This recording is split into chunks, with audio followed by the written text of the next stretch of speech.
Hey guys, today I just want to take a quick look at some new foam darts which were spotted on the Chinese website Taobao.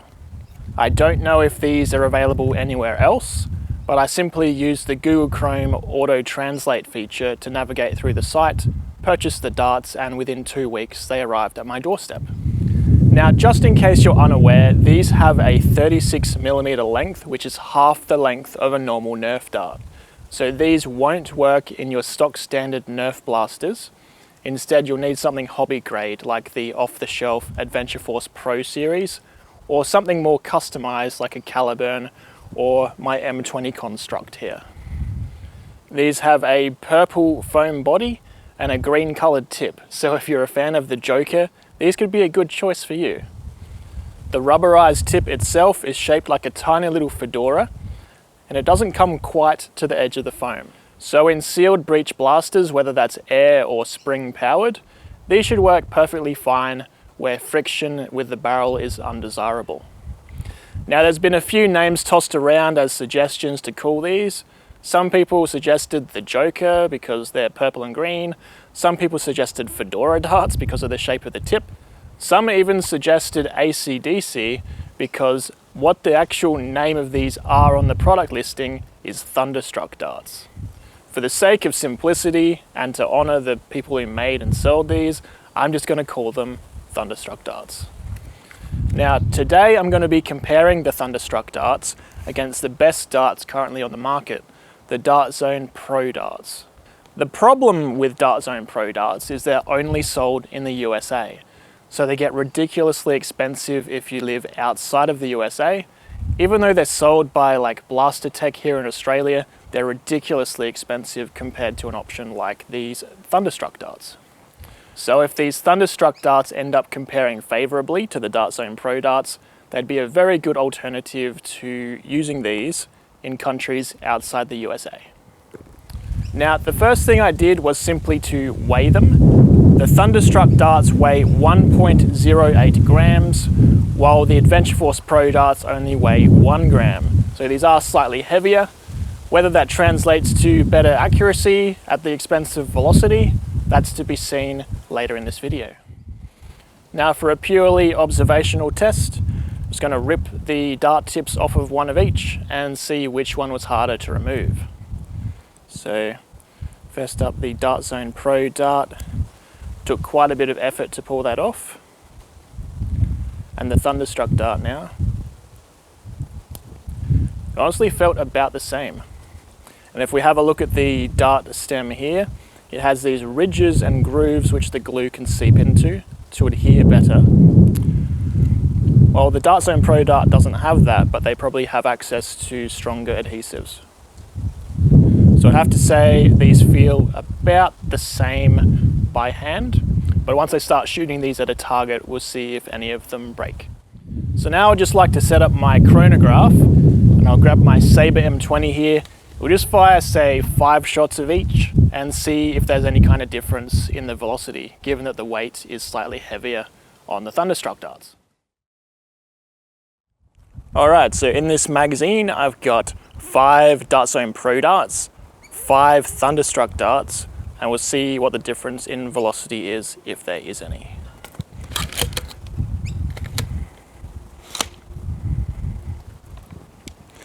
Adventure Force Pro dart number 1, 254,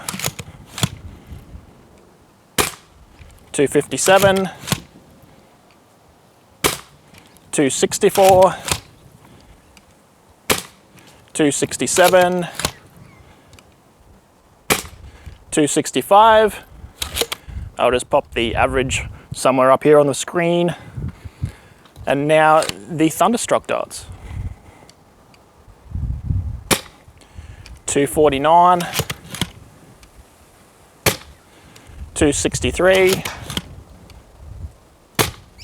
249, 259, 335. Actually, I think that must have been a misread. 252. Just from an observation, I'd say they're about the same average, even though the Thunderstrucks are heavier. but I will put the two averages up on the screen. Alright, so now I'm going to do what I believe to be the most important test. This is a 1 meter diameter target. I'm going to go back 30 meters and I'm going to shoot 10 of each dart at this. I know for a fact the Dart Zone Pro darts never miss, so hopefully we'll get a similar consistency out of the Thunderstruck darts. Alright, first up, the Dart Zone Pro darts.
That's it for the Dart Zone Pro darts. So now we'll try the Thunderstruck darts.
And that's it for the Thunderstruck darts.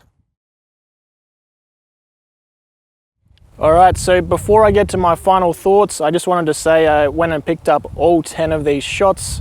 All of them still have their dart tip attached, so that durability definitely seems to check out. But how do they compare against Adventure Force Pro darts? Overall, I'd have to say very favorably. The weight of them is slightly heavier. The velocities were the same. durability seems pretty much identical, and the accuracy seems very close, though I will show those up on the screen. It's something I have to do when I get home. Every shot from the M20 firing either of these two dart types hit the target every shot at 30 meters. Just whether that spread is slightly smaller with one of these two is something you'll see on the screen. Should retailers stock these Thunderstruck darts? Inside the US, I don't think it really makes sense, since you can just go to Walmart and buy a pack of these. But outside of the US, where these are really expensive to get, since they're only sold in the US, I think it definitely would make sense for some third-party retailers to stock these.